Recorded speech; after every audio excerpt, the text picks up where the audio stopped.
Hello and welcome to the Happy Tens podcast. On today's episode, we have Jesse from Fix Beauty. How are you doing today, Jesse? Hey, I'm so good. How are you? I'm doing wonderful. I'm so glad we are able to connect thanks to Chanel from Sana Smile and Tan. So thank you for connecting. I'm excited to share everything you have to offer for our audience. Obviously, you are in a complementary industry, I would say, for the spray tanners and more so in the last side of things. But I would love to open up the floor for a minute so you could introduce yourself and tell us a little bit about your journey and your story. Yeah, totally. And I'll just touch on what you said too. I think that sometimes people in the beauty industry, we don't realize how much we overlap. And then once you start your own beauty business, you realize how many other services you can bring in and how many ways you can grow your business with your current clientele. Why with Sana, Fix has had such a good partnership, and we have so many other partnerships with other people in the industry. And I think what's cool about that, and I won't go on a tangent yet about it, but seeing so many women in this industry come together and realize how much stronger we are together, and there isn't competition. And that's been my favorite part about this whole thing, and just bringing awareness to that and seeing everybody kind of band arms and lock arms and come together. So just to introduce myself, my name is Jessie, and I'm the founder and CEO of Fix Beauty. And I started Fix Beauty about 4 years ago now.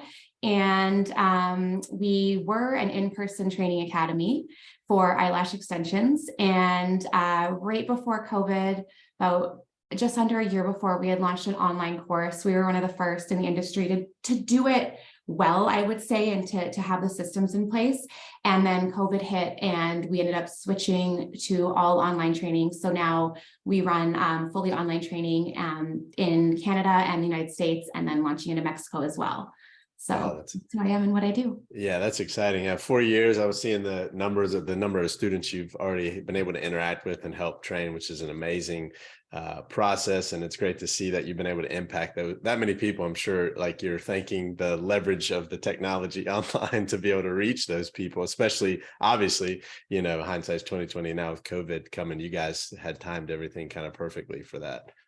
I think we had divine intervention on that one. Yeah. I really do. I can't take credit for, like, nobody could have foreseen what was going to happen at all. And I think also, what I do take credit for, and I also want to give credit to so many people in any industry and so many entrepreneurs, is the ability to pivot so fast. I think what was so crazy is so many people, when this was happening and when everything was kind of like, it was starting to hit the fan, there were so many people who were either retreating and closing their doors and panicking or paralyzed. And then there was other people out there that were just like, I'm going to pivot. What am I going to do? How am I going to change? And it was just like balls to the wall. How am I going to do this? And how I'm going to figure it out? And so many people came out of the pandemic as like new millionaires and new success stories. And I think that that's what's so cool. So those are the people even now that you want to watch, right? Like we're going into a recession.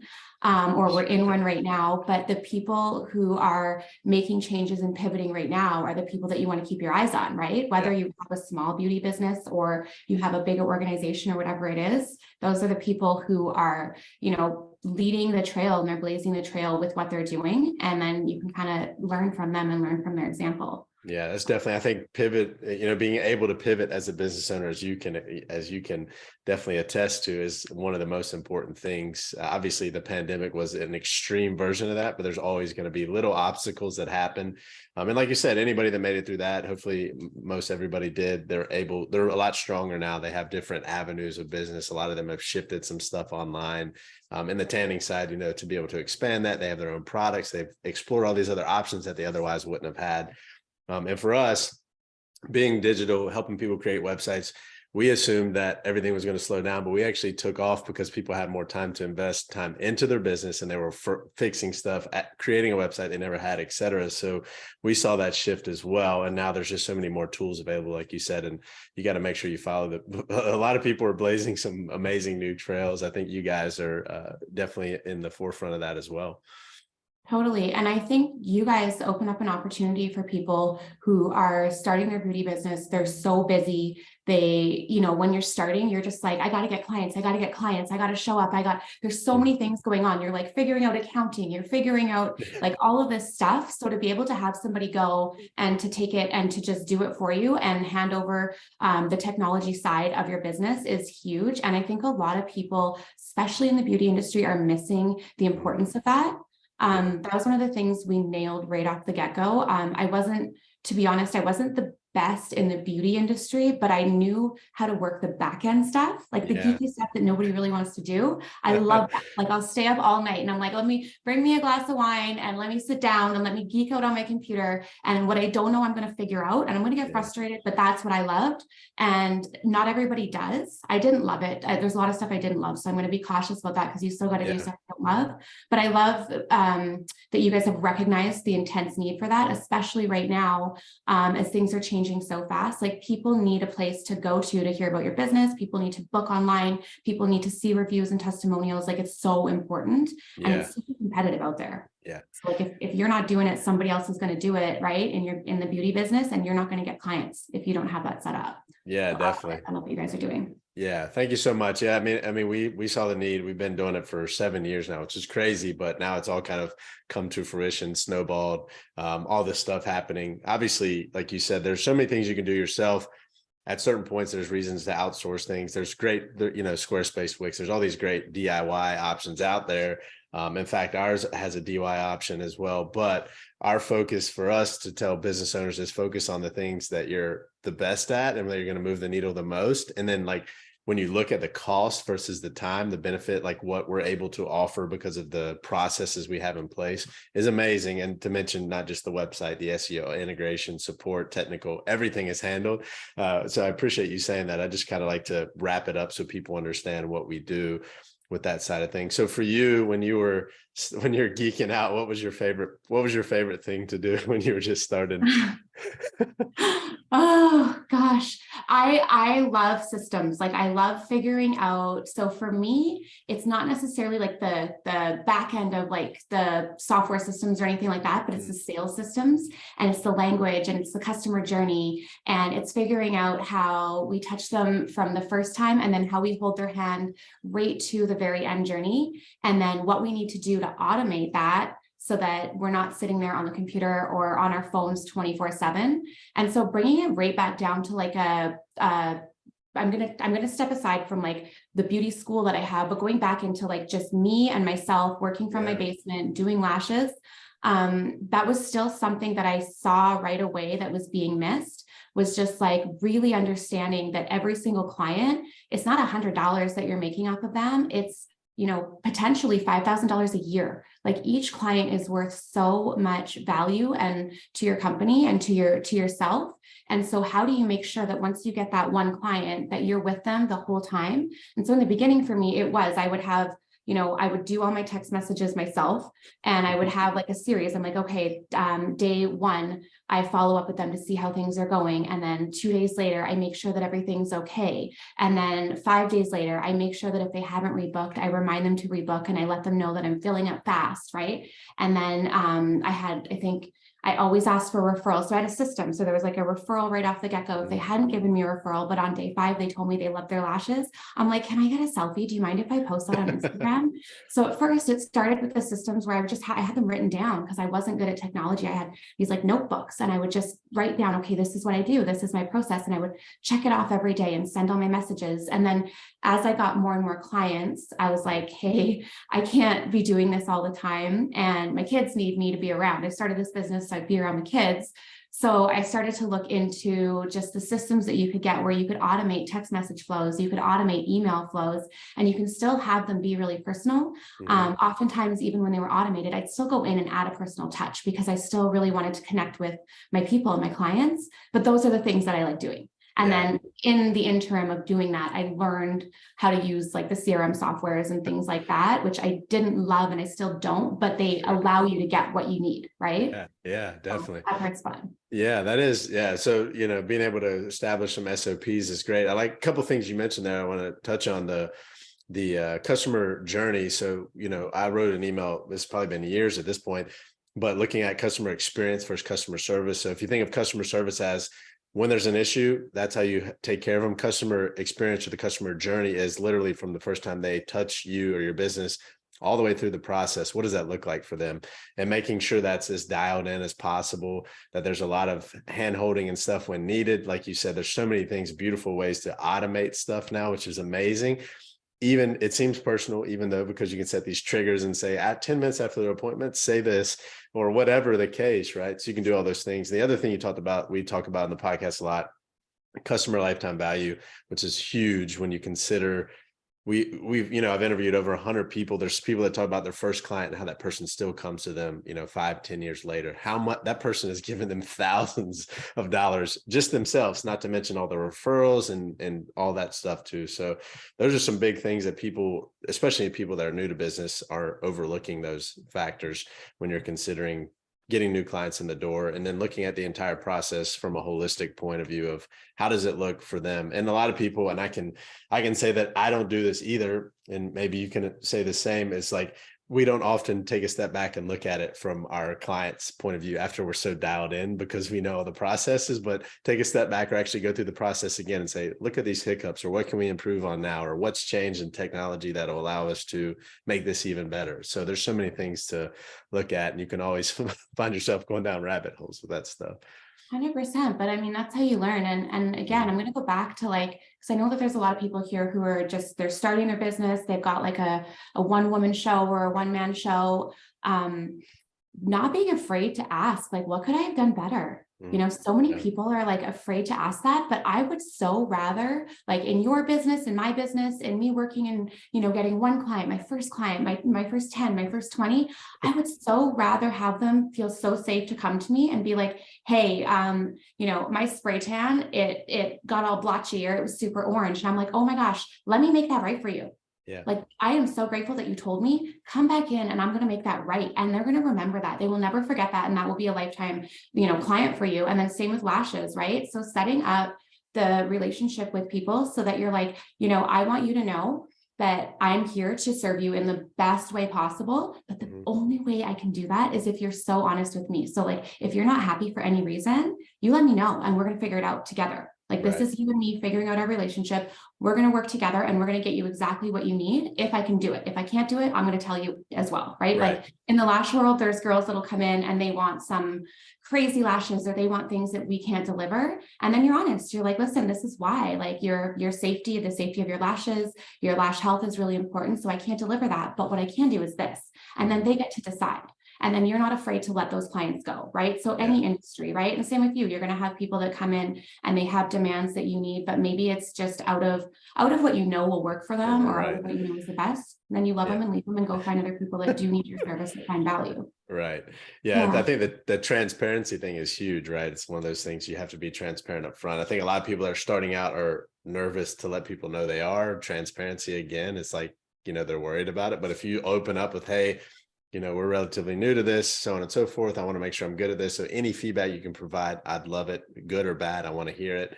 And just that open relationship, that transparency is huge, like you said. And tanning world, people see it all the time. People come in with peeling skin, or they want to be super dark, right? And you are the professional. You can say, no, not going to do that, right? Just like a dentist or a doctor would tell us the same thing if we were asking for something that was out of this world, So people need to consider that as well.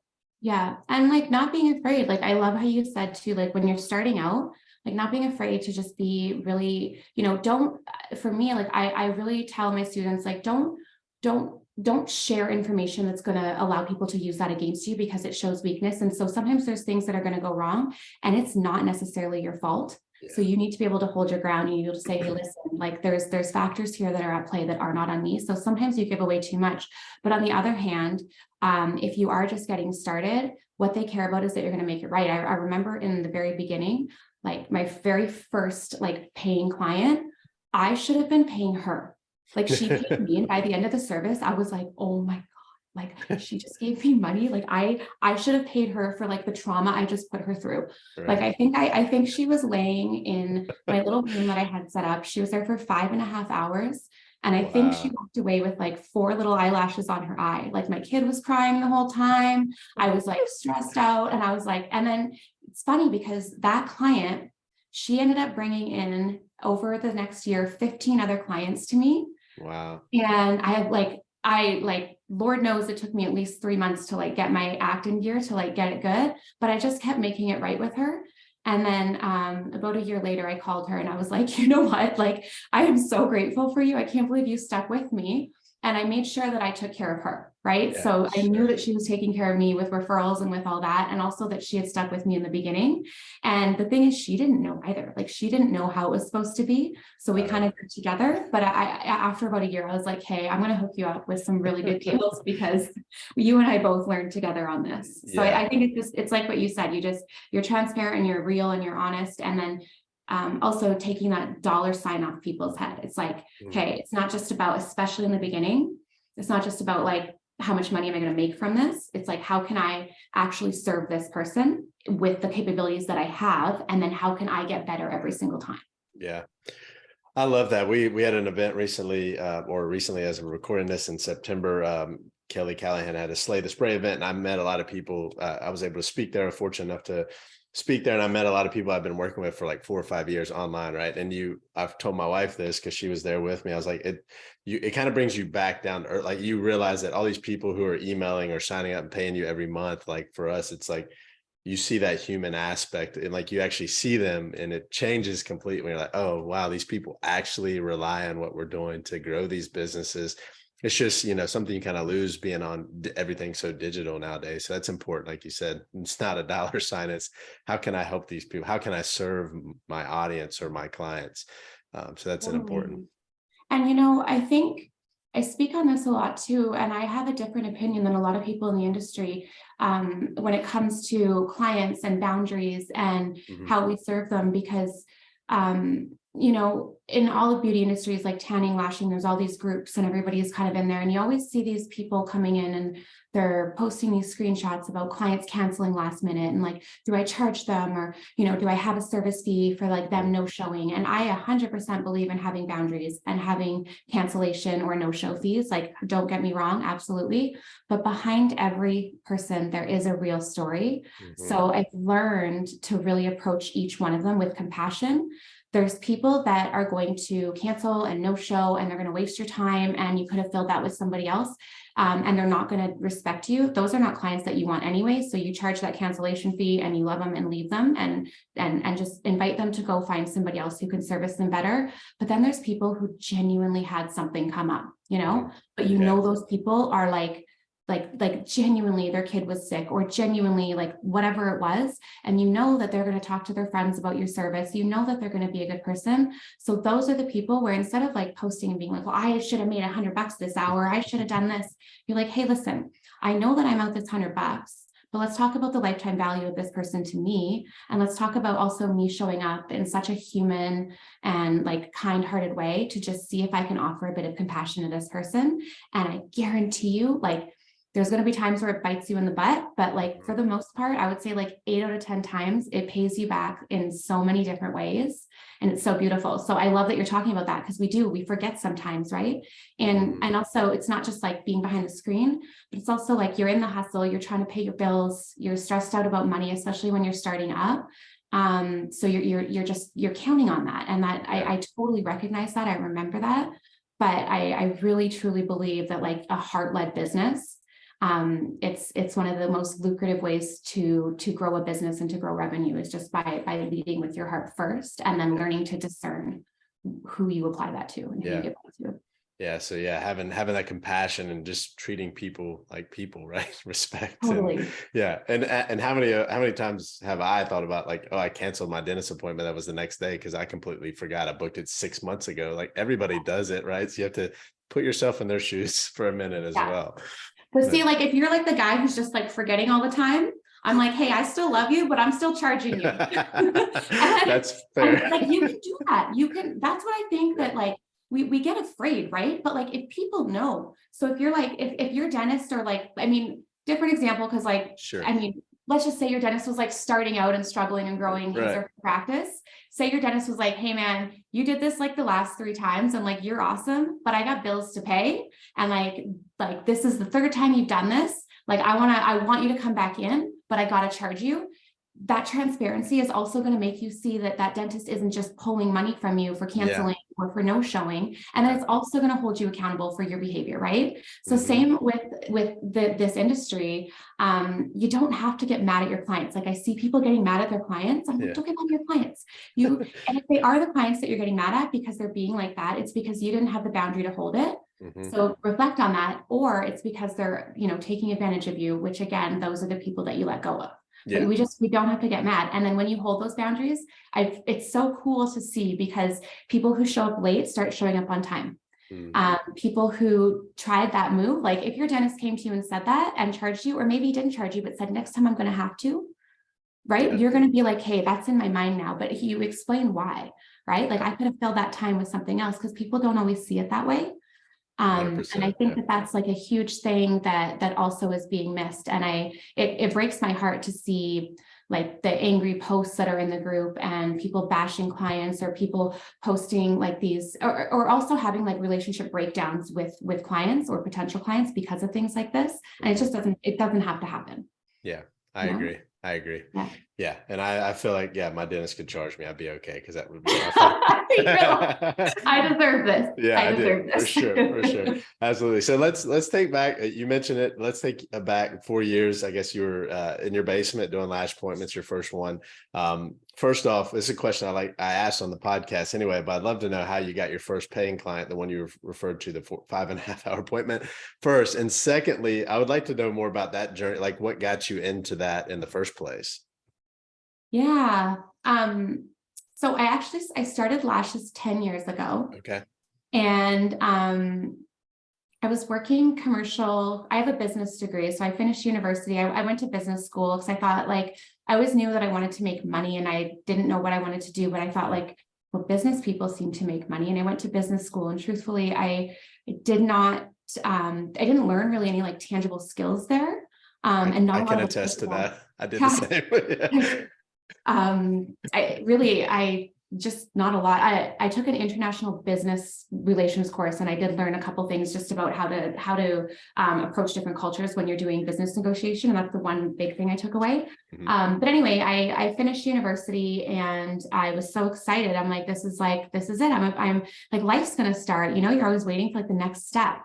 And I'm like, okay. And I started applying for jobs, and there was a recession, couldn't get any jobs. Finally landed a job. I was getting paid $44,000 a year, which like where I live wasn't enough to even pay rent. So I was bartending in the evenings, and then I was selling coffee makers at a department store on the weekends. And I was miserable. I was so miserable. I was the worst employee. I was late every day. I was like sick all the time. I was just so miserable. And I ended up getting the best surprise of my life. And I found out my son was on his way. And that was also just, it all kind of happened at once. And I'm like, this is not the life that I was supposed to be living. So flash forward, my son's born, and I went back to work right away because we didn't have any money. And I was working downtown, dropping him off super early in the morning. I think I had to drop him off at around 6:15 or 6:30. So I'm hauling this little baby out of bed. He's not even awake, and I'm dropping him off before he's even awake. Like it's like and he's going to this cheap daycare, and there's so many kids, and it wasn't good, but it was all I could afford. And his dad was working overseas, so he wasn't around. And then I would race home after work and pick him up, and I had about 45 minutes with him until he had to go to bed, because I'd get home around just before 6. We'd have dinner, and then he's little, and he was up so early in the morning.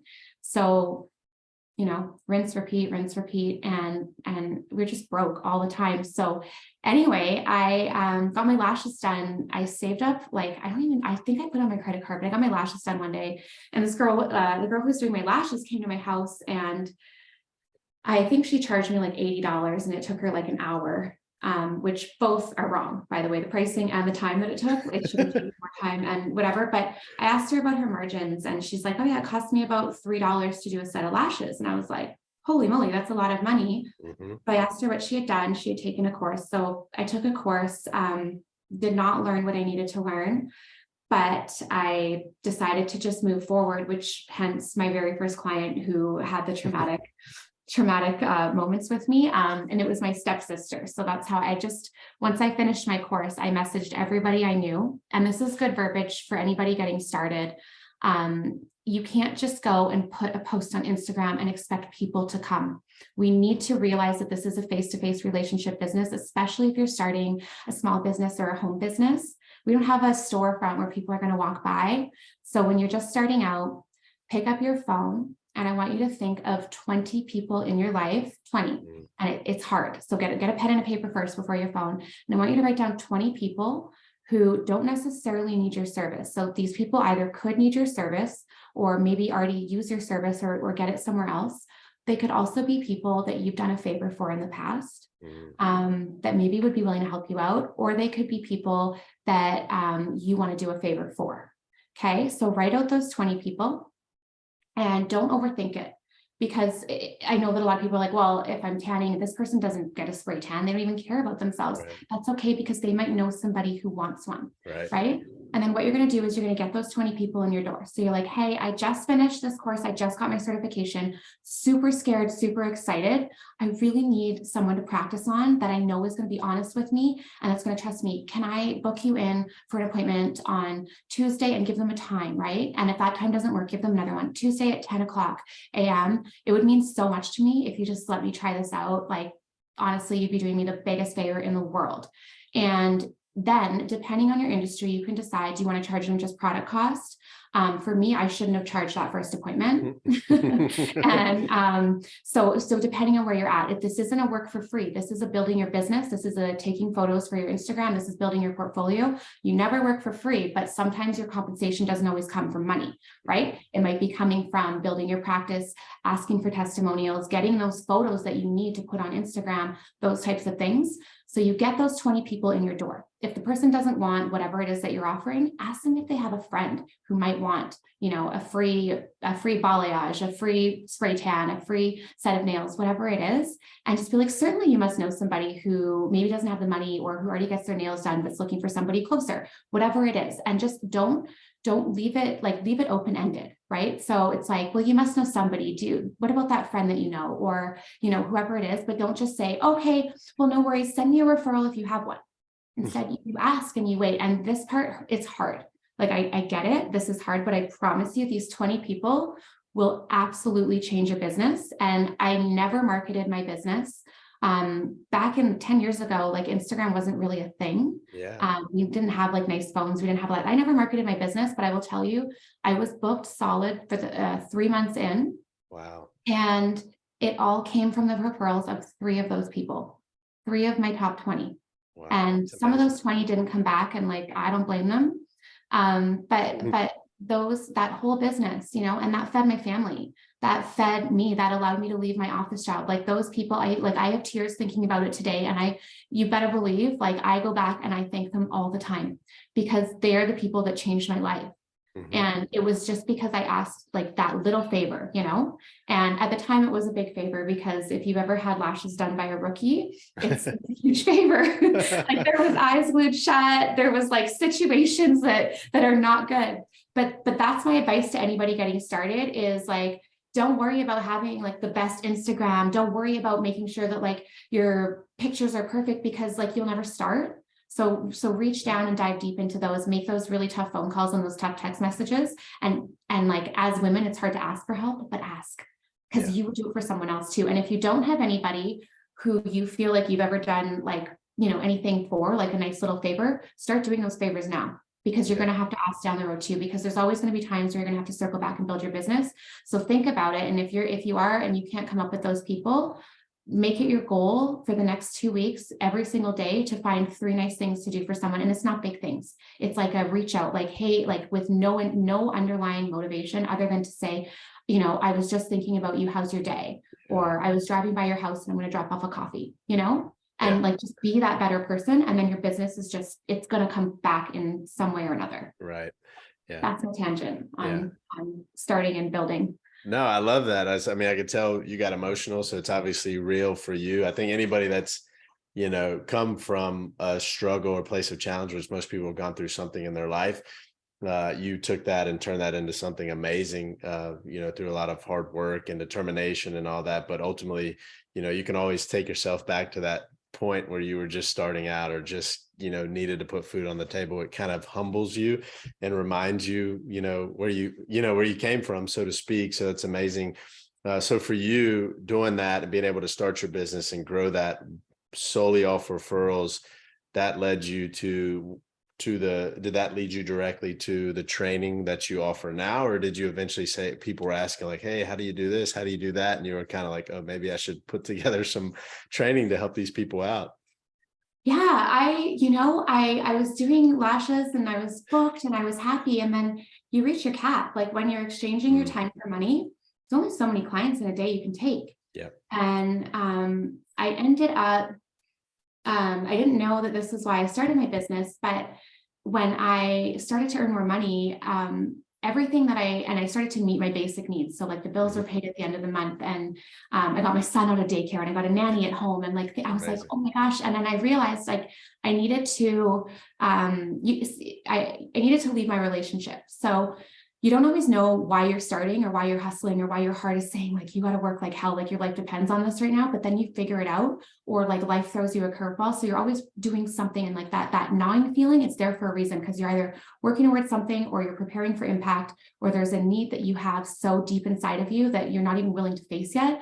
Mm, So I ended up leaving my relationship and starting out completely from scratch on my own, but I had the money to do it, and I had the money to have a nanny at home. And then I got to a point where I was doing 10-hour days because I had too many clients. And then I'm like, what the heck? Like this whole point was to actually like see my kid more. The other thing about it is I had continued during that journey to invest so much time and resources in learning mm, all the things that I didn't learn in my training that I took that was honestly horrific, right? So I was like trying to figure out every day, like, how do I get better? I was calling chemists and I was figuring out what is it about these ingredients that makes my product work. When things wouldn't work, I'm sure it was annoying, but I would call this chemist and be like, the chemist had nothing to do with lashes. It was just someone I knew from school. But I was like, hey, tell me about these ingredients.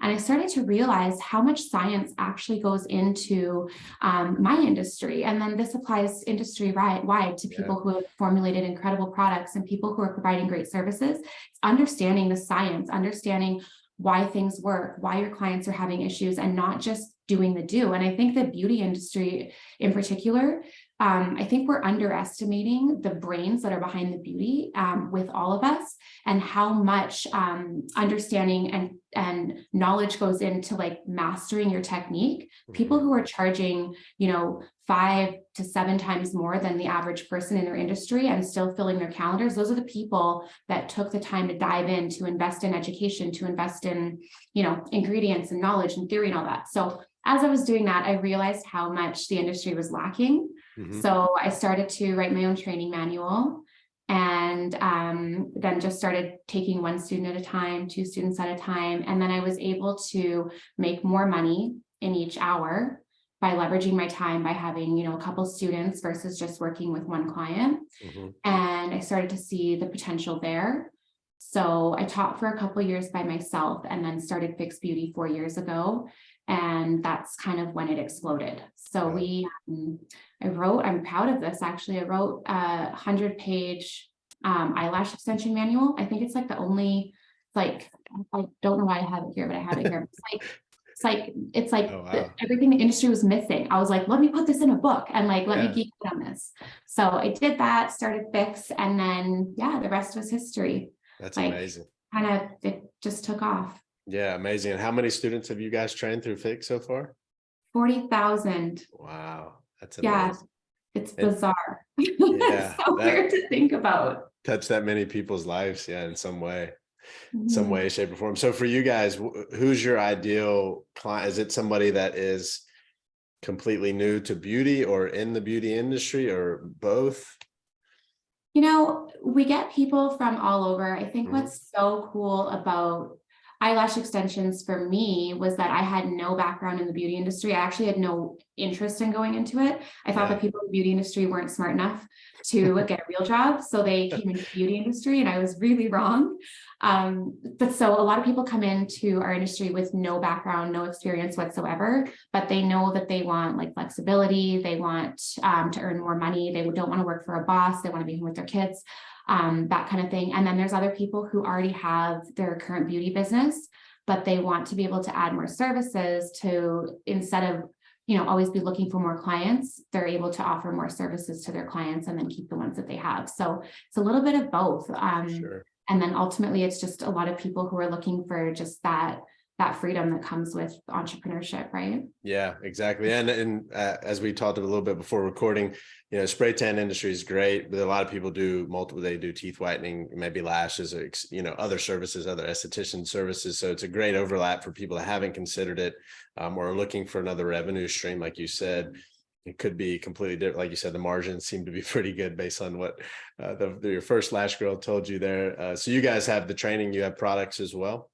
Yeah, we have a product line that we've developed, and again, it's the result of me really diving in and geeking out on a lot of the stuff. So I'm really proud of our product line. And then we offer lash training, so classic, hybrid, volume, lash lift, and then a few other courses. And then the biggest thing too is we do a lot of business training.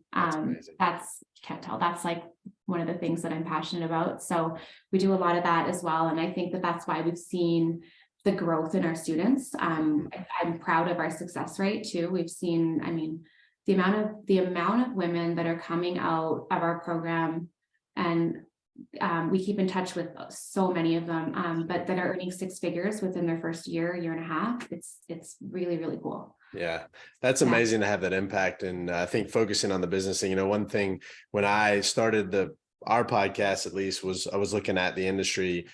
For me, when I was working for my friend at the solution company, we had so many people that would start up, they'd buy their startup packages and their equipment and they'd get going, but then they didn't know how to run a business. So when I left the company, I said, I want to give back to these people. One, we'll help with websites. Just that was kind of an immediate thing I knew I could fulfill. And I said, I was listening to podcasts at the time. So someone started a podcast. So we did that because I wanted to focus on the business side. So, over 100 episodes. All of them touch on what the people did to grow their business, and a lot of it is repeated, but that's intentional because I want people to hear that and say, this stuff is what actually works. It's not getting a new product. What products are great, but they only go so far. It's not, just doing one thing. It's all these other things combined. So the business side is super important. And you probably see this as well. There's probably some amazing artists, whether it's lash or spray tan, that are never found because they don't know how to run a business. And then there's some mediocre ones, and I don't mean that mean, but some that aren't the best. And they're the people that are doing amazing because they're good at business, right? And that can probably be said for any industry, to be honest. Probably the best chefs are never discovered because they don't know how to run a restaurant, whatever you want to say. So, but for you, going through it yourself and now looking at, 40,000 plus students, that's amazing, by the way. Congrats on that.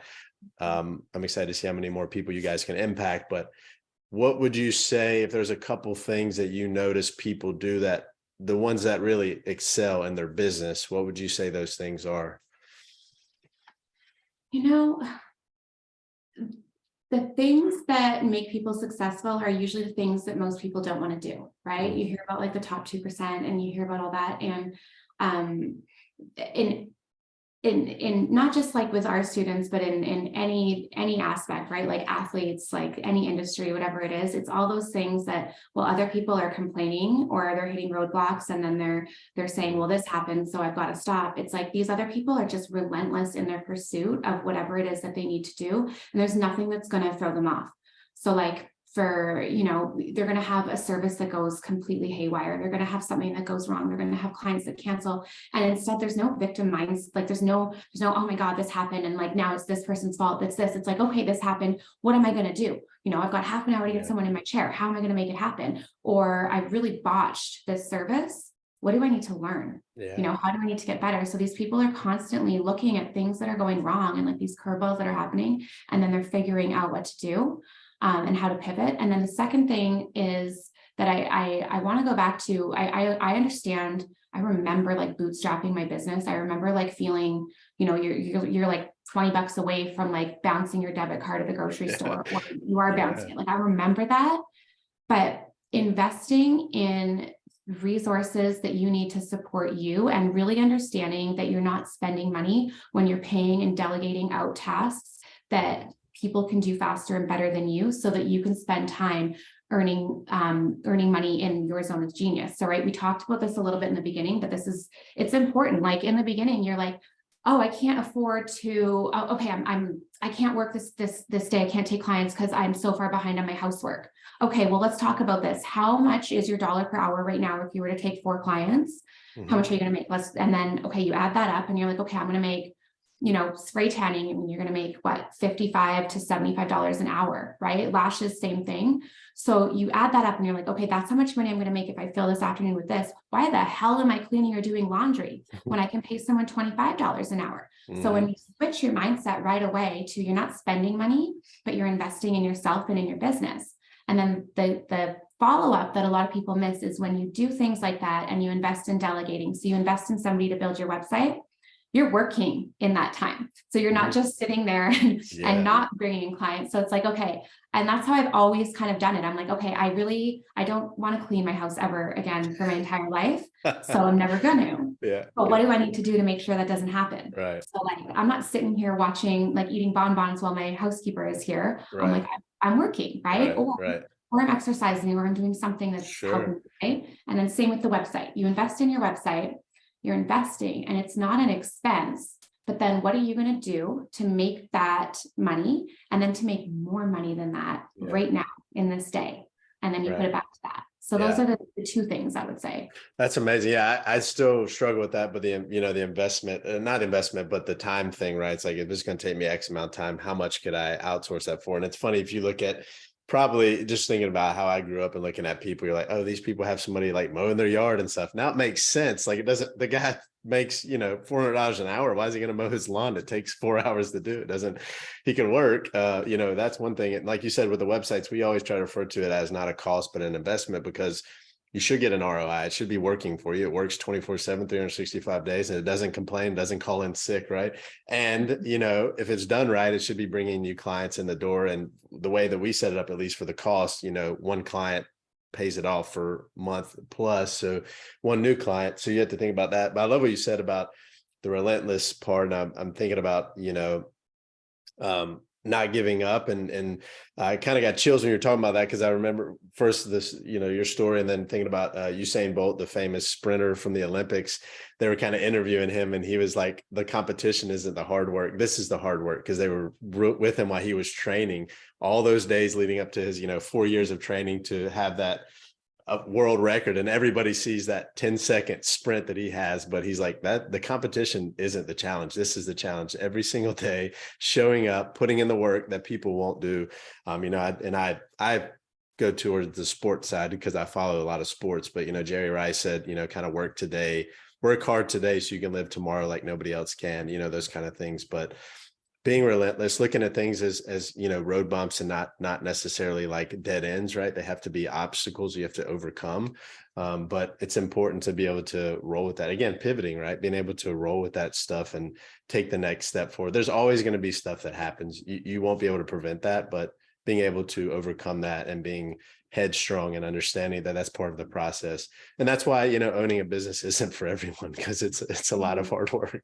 Yeah. Totally. And it's a lot of stuff. It's the stuff that goes on behind closed doors when you're showing up and no one's watching, like no one gets to see. It's like the swan analogy, right? Where the swan looks graceful on the surface, but underneath it's just like paddling like crazy. And like the people that I know who are the most successful, they're up at 5 a.m. Workouts done by 6. The day has started, and there's no like negotiation about like what's going to happen. It's like, these are my priorities. This is what I'm going to do. But a lot of people, they think that it comes like, well, she did this because she's better. I don't have the talent. Like, I'll be the first to say I was probably the worst lash artist that ever existed in the world. And I still, to this day, I know I had to work harder to even be above average. Like I had to. It was like I would be practicing and like I mean, I stopped when I was building my business. I stopped drinking alcohol. I stopped doing all those things, and I would stay up till late at night, just practicing. And same with sports. I remember, like, I wasn't the greatest athlete, but I would be the one earliest to practice because I knew I needed it, right? So I want, for anybody listening who's building their business, it's nobody's better than you. Nobody has what you don't have. They're just willing to do things that you are maybe not willing to do. And that's like a pretty big gut check. So if we're sitting here and we're like, well, I'm about to give up on my business, or you're watching someone else and you're comparing, check your gut and be like, am I actually showing up as hard as I can? Or do I need to be getting up early? And also people are like, oh, I don't have enough time. I know that there's people that were busier than me, but I can tell you, like, when I was working full-time and building my lash business and single parenting, it was okay. How early do I need to wake up to make sure that I do this, or how late do I stay up? Right. We're all busy. Yeah, I agree. Yeah, I didn't have kids when I started, but I was working 2 other jobs, and I would get up at 4 a.m. and go to sleep at 9:30 or 10 every night, just because I knew that I needed that time in the morning, and it was a routine. I did a miracle morning routine, which changed my life. It was great, but I agree with that. I mean, everybody has the same 24 hours. We've all heard that. If you've ever heard Arnold Schwarzenegger's story, it's pretty inspiring that he was working construction and going to acting classes until midnight, and then waking up at 4 a.m. and going and training in the gym so he could be Mr. Olympia. It's crazy. But yeah, like you said, people don't see what happens behind the scenes. And again, to athletics, you don't see all the training they do. That's why they're the best in the world. It's not that easy for them, but they make it look easy. So, and the same goes to people that are great at running businesses and things like that. So, well, Jesse, I don't want to take up too much of your time. This has been a wonderful interview, and I think everybody can take a lot away from this. If people want to learn more about what you guys have to offer, we'll link this below. Fixe Beauty, FIXE beauty.com. Anywhere else to find you? Is that the best place? Yeah, go check us out there. We're on Instagram as well. But yeah. Awesome. And what I'm curious, what does the future hold for you guys? Do you guys have any immediate plans? We're kind of all over the map, but we're just in the middle of launching. We launched our app. Our app was the #1 downloaded app when we launched a couple of months ago in the beauty industry, and we're getting ready to take that global. I dream of a world where all of the different tech trades and everything in the beauty industry can connect. So kind of where we're going. I want more money put in the hands of women and hardworking men too, who are coming into this industry, because I really think that the world needs people to make good change, and we need money in the hands of good people to do it. So that's, I think, where we're going, but we'll see where the world takes us right now. It's crazy. Yeah, just touch on the app for a minute. What does the app do currently, I guess? So the app it's called the Beauty Boss app. And we're ultimately leading it to be the world's first pink collar university. So I want to have a place where people are really proud of what they're learning, and they're really proud of going into this trade. Like I wasn't. I had judgment on the beauty industry, and I was kind of foo-fooing it. And I want to have this, like, where you are smart and you're brilliant because you're going here. And I want to have a place where, like you said, people finish their trade, but then they have the support that they need to build a 6 to 7 figure business. I want to see more money in this industry. There's no reason in this industry that we should have any broke beauty professionals. It's booming. It's crazy. There's so much money to be made, and there's too many people struggling right now. So that's the vision, is that there's going to be a place where everybody can come and connect and grow as entrepreneurs and business owners, not just beauty professionals. Yeah. That's amazing. That sounds great. We'll definitely have to check that out. Jesse, I personally appreciate your time. Thank you so much. I like to end up the podcast always with a question. This is always something people have to think about, but the question is, if you had to write a letter to yourself when you were just starting out, what would you say? Oh, wow. I would probably tell myself that I was going to be okay.